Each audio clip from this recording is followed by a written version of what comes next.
जय श्री राधे, जय श्री कृष्णा। पापाकुंशा एकादशी का महत्व एवं व्रत कथा।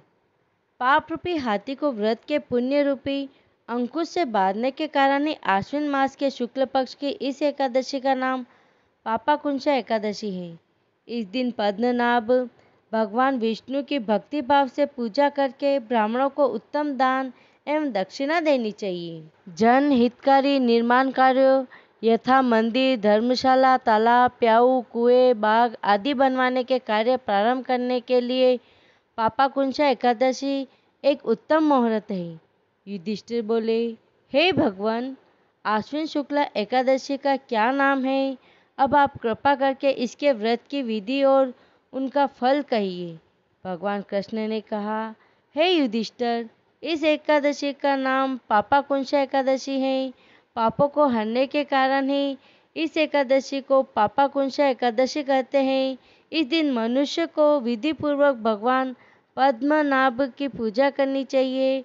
ये एकादशी मनुष्य को मनवांछित फल प्राप्त करने वाली है। मनुष्य को कठोर तपस्या कर जो फल मिलता है वह फल भगवान गरुड़ध्वज को नमस्कार करने से प्राप्त हो जाता है। जो मनुष्य अज्ञानवश अनेक पाप करते हैं परंतु प्रतिदिन हरि से अपने अपराधों की क्षमा मांगते हैं, वे नरक में नहीं जाते। विष्णु के नाम के कीर्तन मात्र से संसार के सब तीर्थों के पुण्य का फल मिल जाता है। जो मनुष्य सारंग पाणी भगवान विष्णु के शरण में जाते हैं उनको कभी भी यम यातना नहीं भोगनी पड़ती।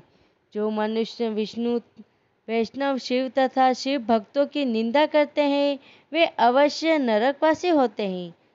सहस्रों वाजपेयी और अश्वमेध यज्ञों से जो फल प्राप्त होता है वह एकादशी के व्रत के 16वें भाग के बराबर भी नहीं होता। इसके समान पवित्र तिथि तीनों लोकों में नहीं है। इस एकादशी जैसा पुण्यदायी कोई व्रत नहीं है। यह एकादशी स्वर्ग, मोक्ष, आरोग्यता, सुंदर स्त्री तथा अन्न और धन की देन वाली है। इस एकादशी का व्रत गंगा, गया, काशी, कुरुक्षेत्र और पुष्कर में किए स्नान दान से अधिक पुण्यवान है। एकादशी का व्रत और रात्रि जागरण करने से मनुष्य निश्चय ही विष्णु पद को प्राप्त होता है। हे राजेंद्र, इस व्रत को करने से 10 पीढ़ी मातृ पक्ष की, 10 पीढ़ी पितृ पक्ष की, 10 पीढ़ी स्त्री पक्ष की तथा 10 पीढ़ी मित्र पक्ष की उद्धार होता है।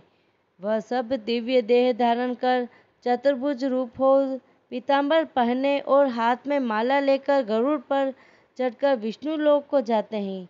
वे नपोतम बाल्यावस्था, युवावस्था और वृद्धावस्था में इस व्रत को करने से पापी मनुष्य को सद्गति प्राप्त होती है। तिल, भूमि, गौ, अन्न, जल, छत्री तथा जूती दान करने से मनुष्य कभी भी यमराज को नहीं देखता।